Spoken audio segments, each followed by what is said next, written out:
I think exercise is the single most important longevity drug we have, bar none. Like if you said like, I want to go deep down the rabbit hole of living longer, what do I need to do? It's like a super well-crafted exercise program that is geared towards strength, muscle mass, and cardiorespiratory fitness. The data are unbelievable, right? So everybody knows that if you smoke or have diabetes, your risk of death goes up a lot. But your risk of death from having high cardiorespiratory fitness goes down by much more than your risk of death goes up from smoking or diabetes. So smoking and diabetes will double or triple your risk of death, depending on the time frame you're looking at.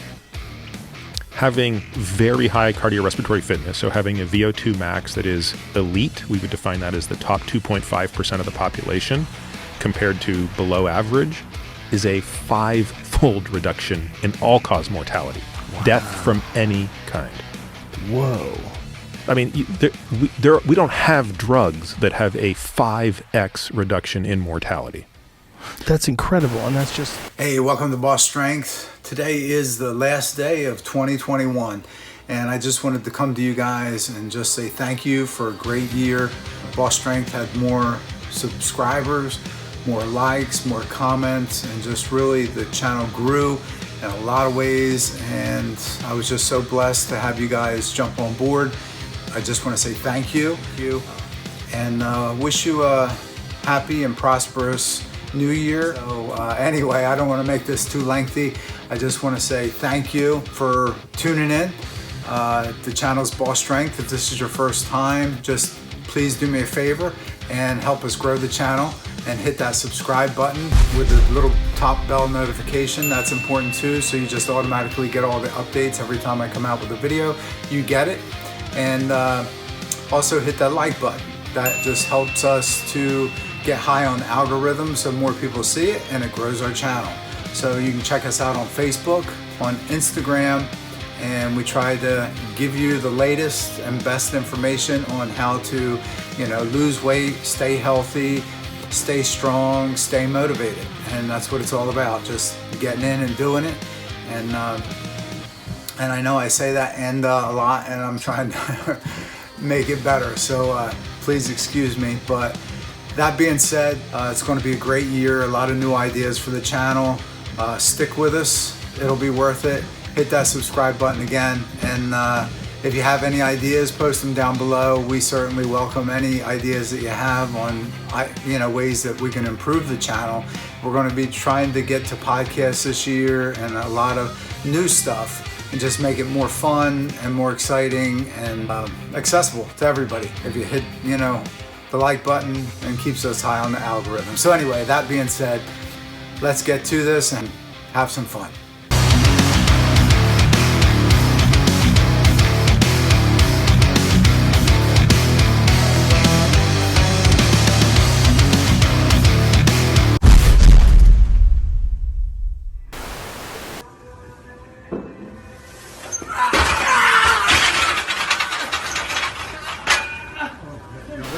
We actually now have pretty good data as to the fact that strength is more important than muscle mass. We just use muscle mass as a good proxy for strength, but if you just focus on strength, that's the metric that matters. It's about a 3-fold reduction in all-cause mortality when you compare high strength to low strength. And the tests are, we're talking, it's not like how much you can squat and deadlift. It's like grip strength, dead hang, how long can you do like an air squat?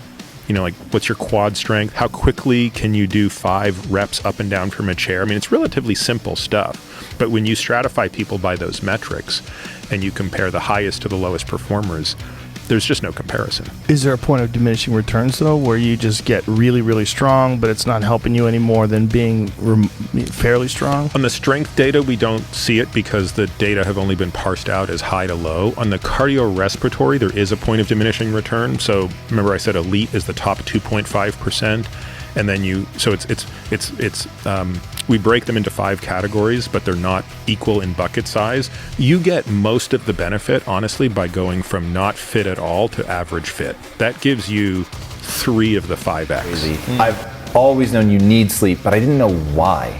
And so getting into, or transitioning, I should say, because I always knew you needed sleep, because if I didn't get it, I felt terrible. Yeah. But that was sort of the end of it. And I even let myself just stop at that. We don't really know why you sleep, but not diving into the real breakdown, which is really fascinating. So what are things then that people can do to actually optimize their sleep? Yeah, this is what it's really all about. You know, I like to start with the low-hanging fruit first. And something really, really fascinating is just simply changing or embracing the time of day that you exercise can improve your sleep quality. And so Appalachian State University did a really cool study, and they wanted to see what time of day, exercising at various times of day, how does it impact your sleep quality?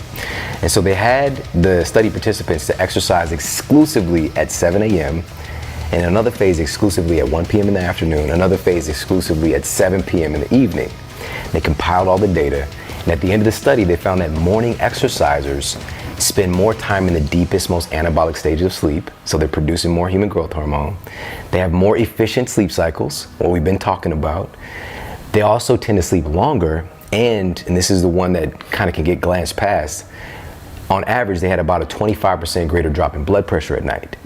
So what's up with that? That's correlated with a deactivation of your sympathetic fight or flight nervous system, right? So you're actually able to shift gears, get to that parasympathetic rest and digest, calming down by getting some exercise in the morning. And so how do we employ this though? That's the question. Because some people it's just like, you know, I can't exercise in the morning. And there's also people who exercise in the morning who might have terrible sleep.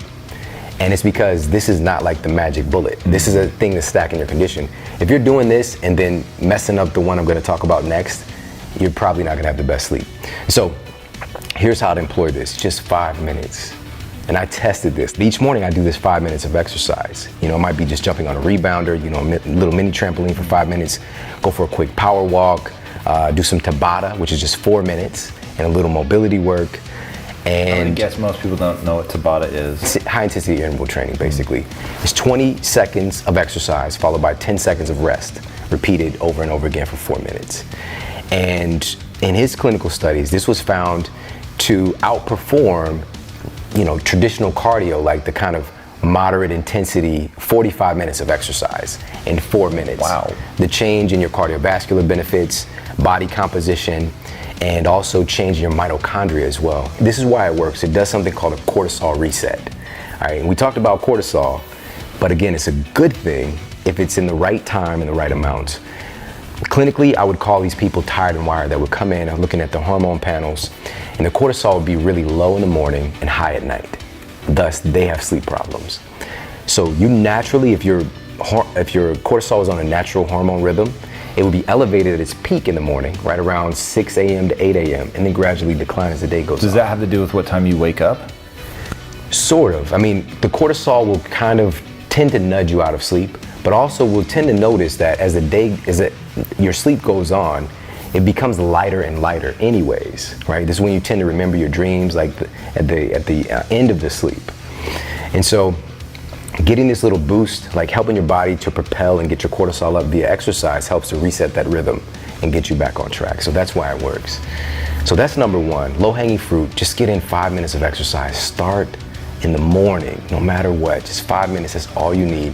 It's gonna help to create this snowball effect of good things for you. You know, 5 minutes. If this is the time you do go to the gym and do your full workout, so be it, all good. But everybody who's not already doing that, just get that 5 minutes in. And the second one,